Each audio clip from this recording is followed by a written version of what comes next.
what percentage of CEOs are expecting a recession in the next 12 to 18 months? 98%. Everyone is preparing for what could be a mild or even deeper recession. Where do you peg the probability of a recession? Right now, it's, let's say by year end, I'd say about 50-50. It's pretty close.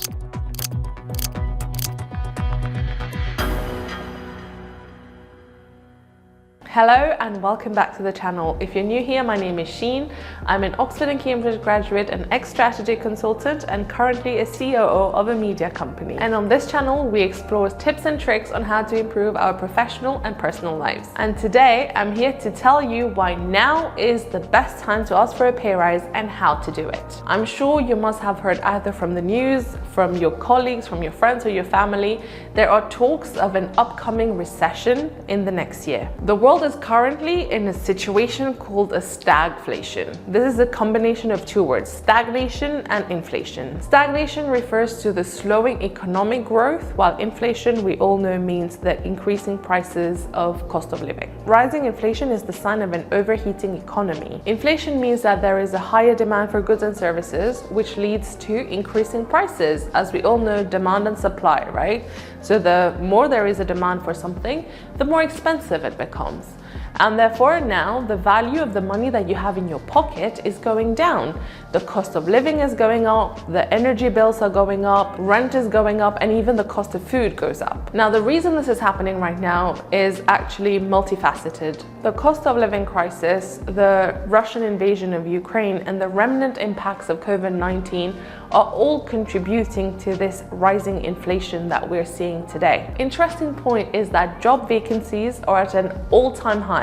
This could be because of COVID-19, where we've lost a lot of people, but also because a lot of people are now part of the greater resignation, where they're leaving their job in order to find something that they're more interested in, or building their own jobs and businesses. So people are now working for themselves, and companies are now at a loss, not being able to employ. But however, even though we have all of these job vacancies, the unemployment rate is at a 50-year low in countries such as the US, the UK, and generally in Europe. This means that currently there are more job vacancies to fill than people needing jobs. All right, let's recap what we have learned so far. So there is an economic recession coming to us next year.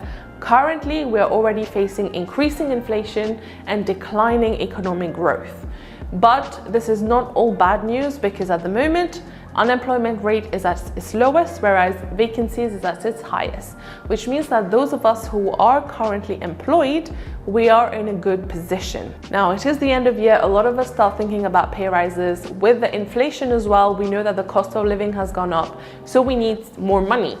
And let me tell you why all of these things that I have just explained is relevant to you. Firstly, as we've now established, companies are really struggling to hire qualified and skilled employees for the vacancies that they have. So therefore, it means that wherever you are in your company, you are more valued. Secondly, with the great resignation that happened over the course of the pandemic, saw a lot of people moving jobs or quitting their job, demanding more autonomy, demanding the flexibility of working from home and better packages. People are now less willing to work long hours or not having the benefits that actually matter to them. So now employees are in a better position to negotiate what they want. So number three, in a high inflation environment, the money that you have in your pocket can now afford you fewer things because of how expensive everything is.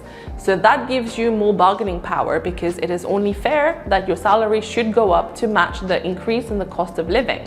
And also, you know that there is a shortage of workers out there. So it's not like they can find someone else who will do the work at a lower price, because it will also cost them more to hire someone else. So therefore, it puts you in a better bargaining power. Therefore, number four is that now is the time for you to ask for a pay rise, because your employer will value your position a lot more and will therefore more likely listen to your demand rather than fear of losing you and having to replace you in a very difficult employment market at the moment. So now I'm sure you're convinced that now is the time to ask for a pay rise, and here are my 4 tips on how to bargain for a pay rise. The first thing is very obvious, which is know your worth. You need to be able to evaluate your skill and also assess the positive input that you've had on the performance of the company.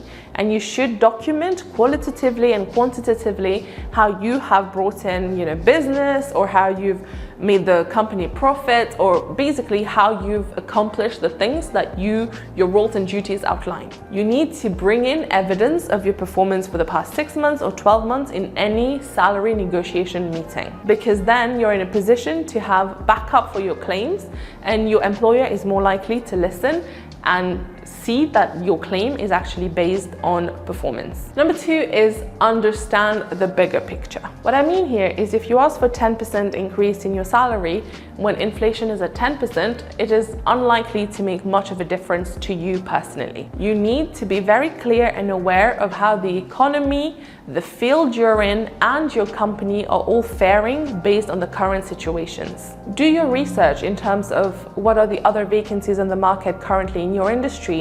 What is the demand for people of your skill set? What are the perks being offered by different companies in the same industry?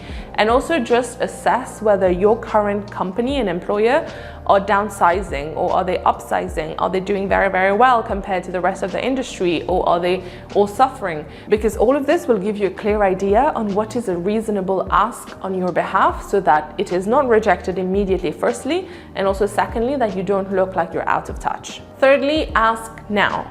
Do not push, because now is the time to ask before there is an economic downturn that completely pushes away your requests. So you should ask now when things have not really hit the fans and you can be in a better position to negotiate and the company is in a better position to actually listen to you. This also means that you're protected in the upcoming year when the recession actually hits, because it is very unpopular to, bring down someone's pay after you've given them a rise the year before that. So that means that you will then be kind of like protected against the economic downturn that will come to the company. And the final one is mobilizing. History has shown many times that the best way for workers to be protected and to be listened to is through unions and through working together. Find out if you have a union in your workplace and join them, or if you don't have one, maybe set up one, because history has shown us repeatedly that labor union is the best way to protect the rights of employees, especially when the whole country is facing economic growth decline. Now, these were my tips on how to negotiate a pay rise, but also just generally in terms of, some concluding remarks for you is whenever you're having a conversation about your pay rise, do not give any ultimatums. Don't say that if you don't give me this, I'm leaving, because that puts the other person in a very defensive way and they're less likely to work with you. They will work against you. But also don't take any rash decisions. Whatever response you get, you don't need to give them a response back. You don't need to accept, you don't need to decline. Always ask for time to think through what has been offered to you and you will get back to them.